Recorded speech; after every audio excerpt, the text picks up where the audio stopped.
Hello, everybody, and welcome to the June 26th Trips and Traps. Andy Serling, joined by Richard Migliori.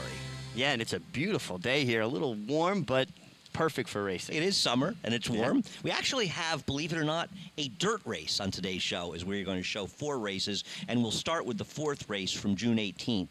A horse that I think, and I think Richard agrees with me, is going to be a bit of a trap going forward.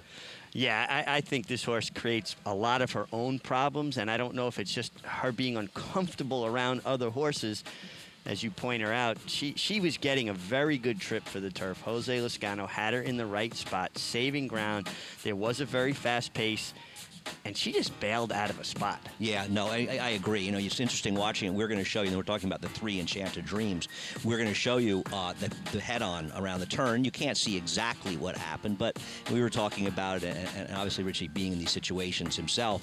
She's a horse that there's a hole, and Jose goes for it, and she just seems to chicken out. And I think she does it again in the stretch, which kind of confirms the kind of horse that she is. Yeah, because right here, he's sitting the perfect pocket trip. This is where you want to be on the grass. You're covered up, they're going fast, you're saving all the ground, and you're going to see as he's starting to move up inside the horse in the blue, it does tighten up a bit, but he never loses his path, and she turned her head and wanted to run out over heels to get out in the clear. She was uncomfortable with the position. And I think what's interesting, Richie, is that she kind of bailed out before she got in the hole. You know, it's not like she got a third of the way in there and the hole sealed up and she took out, and there she is there, ducking in. Yeah, and she ducked in there, and then she overreacts when Jose Lezcano tries to correct her.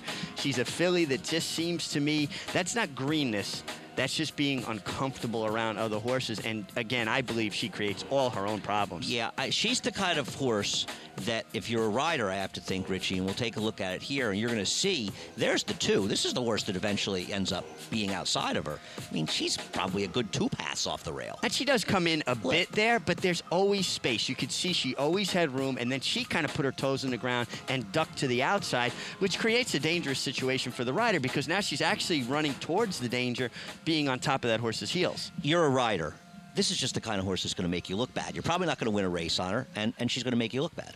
I don't know if she possesses any kind of speed. If I was riding her, I would suggest to the trainer to stretch her out a little bit. Let me put her on the lead. Maybe she runs scared away from horses the whole way. That's an interesting point. She certainly had a lot of chances, but I think Enchanted Dreams is a horse that's going to get some attention from seeming trouble last time, and unless maybe you're right and they can do something like that, I don't see, and I think you'll agree, it not happening again. Either that or maybe you tried blinkers. I don't know if she's ever tried them before, but she's definitely got an aversion to being inside of horses and having a lot of activity around her. All right, we turn our attention now to the 19th of June in the 6th race, and we're going to look at a horse, Gold Potion. And we're going to start out by looking at the head-on. There's no doubt that Gold Potion gets in significant trouble early, as the 7-horse, Senora Sophia, will come into her as well, and she breaks a little slow too, Gold Potion. Broke a little slow. The 7 broke well and comes over and continues to come over, and really no effort by Taylor Rice to straighten up, and kind of stacks everybody up to the inside, and then it kind of creates a problem for Paco Lopez because Gold Potion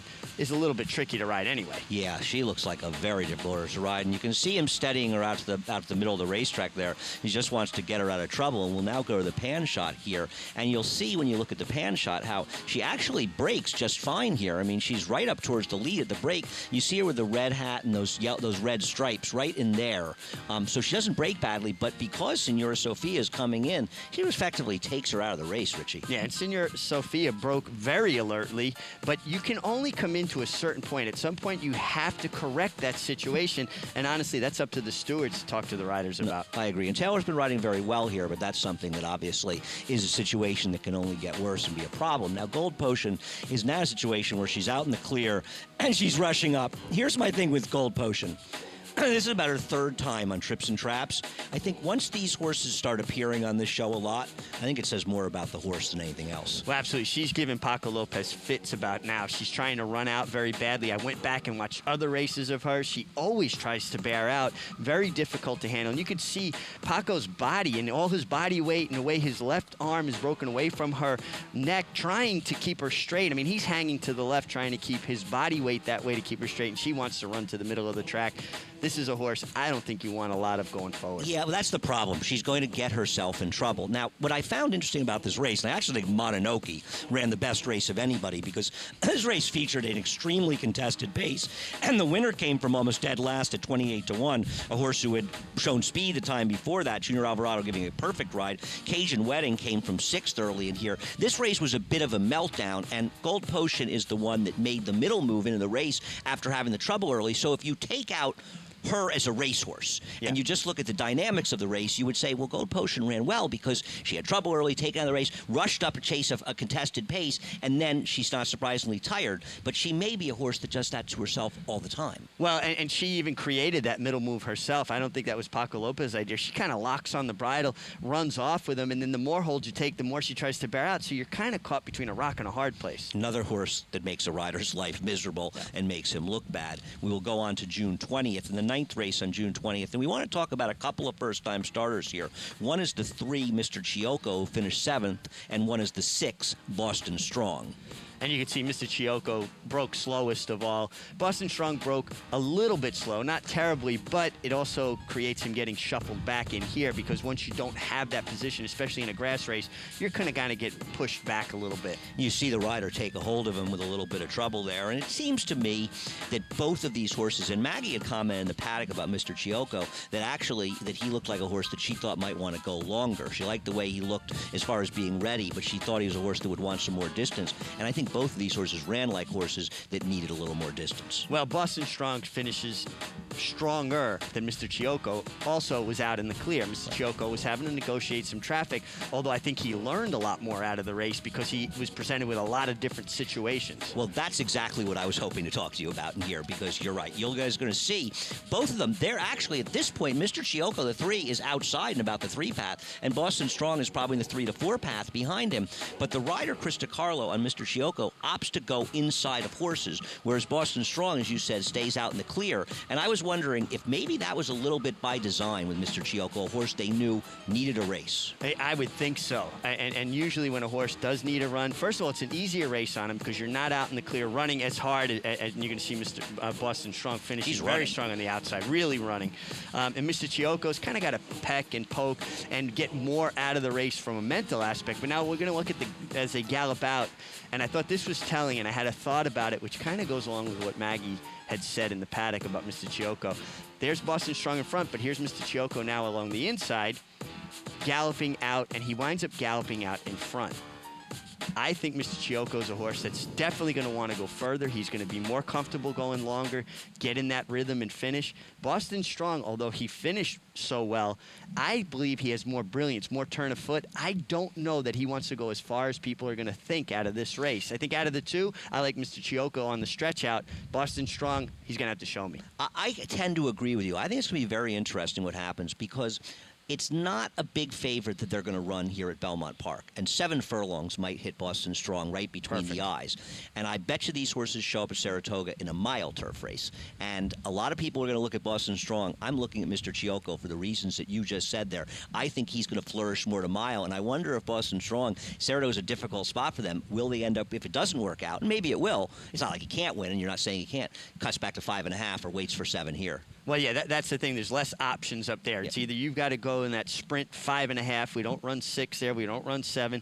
Or you're going to go 2 turns. Here at Belmont, you have so many more options.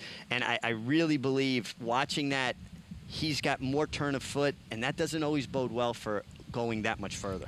Be interesting to see what happens in a good race to take a look at. We have one more race for you, and this is a race from Saturday, June 21st, the second race, and a big favorite, Assateague. And this is a horse that is the very antithesis of what Richie talks about with getting your position going forward. Yeah, Assateague broke very well. She's actually going to be in front for about 40, 50 yards, as you see her there, under Jose Lascano. And Purple. Then the 2-horse looks like maybe she's going to go on, and Jose gets it in his head. He's going to take back.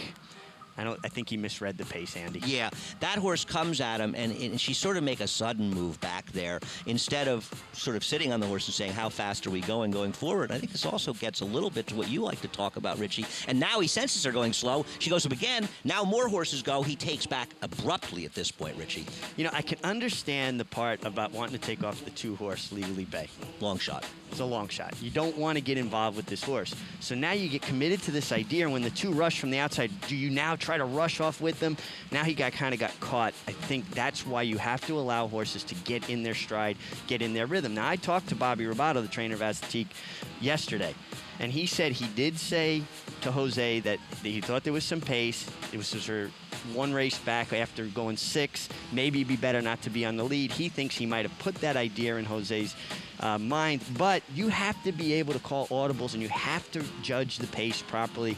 And I think Jose, when he watches this or right after the race, had to think, I wish I had to do this over. Absolutely. They run this race over again 5 times. She might win all 5 of them. Jose Lezcano is one of the best riders in the country. He made a mistake here, and it cost him dearly on a horse that should have won. At this point, I mean, she shuffled back towards the back of the pack. And the other thing I think it's important to note here, because it's a bit subtle, you see her turning her head in the stretch. She's never able to get comfortable and find that clear path to run, and she wants and needs that. Yeah, because she wants to get in that rhythm, and it's always like she's kind of looking for that empty space to really run to.